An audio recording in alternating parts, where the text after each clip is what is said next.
few remarks. Allow me to have just make a few remarks regarding today's workshop. Right? We at the Frederick Ebert Stiftang have a program where we are working on assisting and working with a variety of partners to realize social ecological transformation of our land and of our globe in order to better the livelihoods of many in the world. And in this particular country, we have a number of partners that we are working with in order to see these objectives go forward. And we would want to see at the end of our work that our policymakers have picked up proposals that we make as civil society, citizens of this country, in order to take forward social ecological transformations. And we are all agreed that there is no way we are going to take forward the social ecological transformation of our land if we do not pay attention to issues of climate change in a variety of elements that are engaged in the whole process. The whole world is agreed, and annually I think people meet, government departments and heads of governments, they meet to deal with these issues around climate change. And it is agreed in the global north and the south that climate change is real and we have to face its consequences. Now, the efforts that have been made at addressing climate change globally have also been reflected in our local environment, with our governments trying to do a number of issues, both in order to conform to the global conventions and so forth, but particularly so in order to address the issues that are related to climate change in this country. And I think Zimbabwe, like some other or many other African countries, have a unique engagement with climate change. First, in that the colonial history of our land tended to force the indigenous peoples of this land into areas that had adverse climatic conditions. Before we talk about climate change, indigenous people had been pushed to areas which had adverse climatic conditions. So you talk of people in Gokwe, you talk of people in Maranda, in Mwenezi, you talk of people in Babats, Namtri, you talk of people in Dande area, you talk of people in Chipinge, Anika Lake South, and various other tribal trust lands from pre-independence nomenclature. So that's where there are adverse climatic conditions. If you studied geography today, like I did as an old person, you know about the 5 regions of this country. And I think some curious scholars would want to make them 6 and identify some special areas. You know, region 1, region 2, region 3, and do that variety, different kinds of climate. So that uniqueness in our area, coupled with climate change advent, means that we have a peculiar and more serious issue to deal with. You have farmers in Gokwe who had already adopted to adverse climatic conditions and were planting cotton and were rearing maybe livestock in region 4 or 5. But come climate change, where are they going to? Are they going to run into the sea, run into the mountains? Those are some of the issues.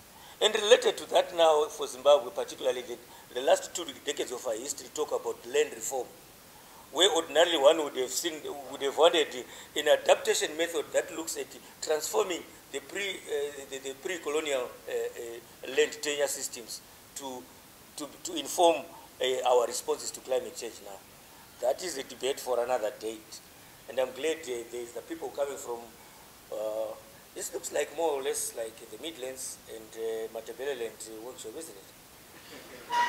If you look at Kupane and then you look at Wange and a few people in Gweru and some, you know, the advocates for Earth crew from Harare, which is just a token representation. So I'm glad, I mean, with the geographical spacing, and I'm sure this kind of meeting means that we are going to have some representative geographically. When the debate for the use of the agrarian land reform is an adaptation method to the climate issues that we are facing here in this country, just park that debate for another day. But yeah, so thanks to the government of Zimbabwe in appreciating what globally is being undertaken to deal with climate change. I'm glad we are represented here by the highest office in the government of Zimbabwe on climate change issues. Mr. Mashungu is here with us. His department is the highest department that deals with climate change issues.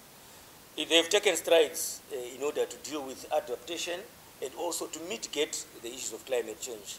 And mitigation is an issue that I guess today we are going to engage with. I realize there are colleagues that are coming from Wange.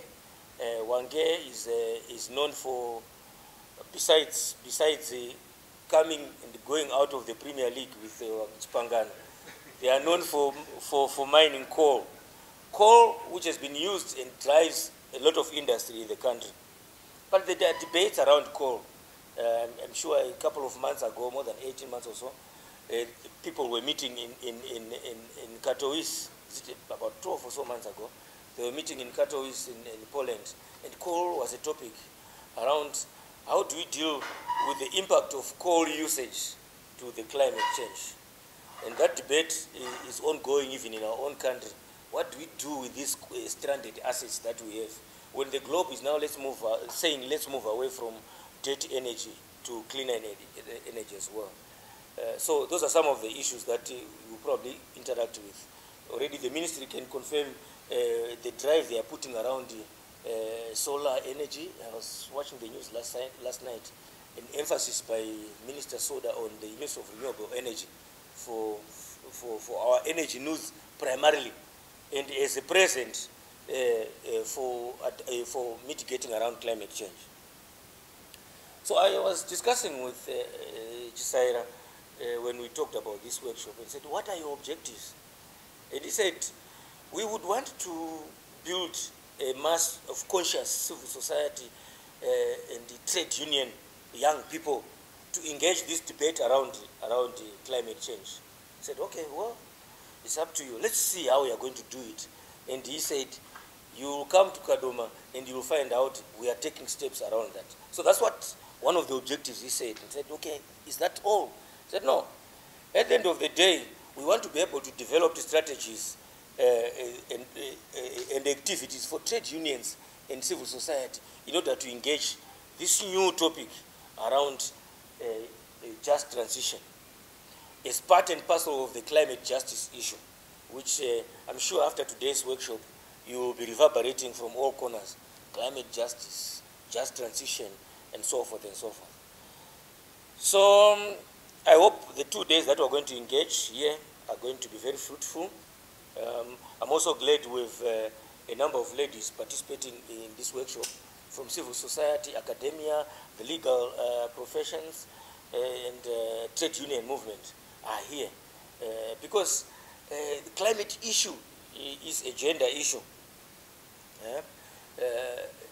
Due to the different gender roles that we have as young people, women and men, the effects of climate change tend to have a reflection on the mirror that is used by the lady. It has an impact there. More so, the organization of our society, patriarchy and all other things you can think of, make women more vulnerable. If you close your eyes, you can see women working in the rural areas, in the fields. Lonely figures in the dry, barren lands. Rachita Gadaufe,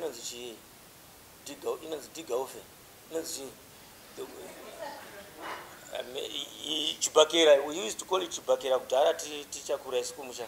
You know, when you didn't have cattle after the 1992 drought, we used the Chubakera in order to till our fields because Koksna Mombes of Cheresa. We called it Chubakera. So now I think it is a new name. Is it Pumvudza or something? Yeah, it's supposed to be a climate smart response to issue. It has been given a name. Our traditional methods of responding to lack of draft power is a new name now. If you close your eyes, you will see women tilling their fields in the rural areas. If you close your eyes, you'll see women carrying firewood in the urban areas. You'll see women doing all sorts of issues in order to provide issues that would have been provided by a climate-friendly environment of ours.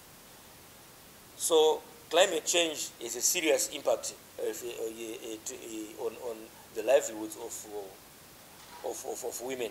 And I'm glad women here, I heard most of you said, I'm representing Zinaso, I'm representing so and so. I hope we just did not mean you come from Zinaso, but representing them. And for me, that says a big message, that today we have representatives that are going to carry discussions of this forward and so forth.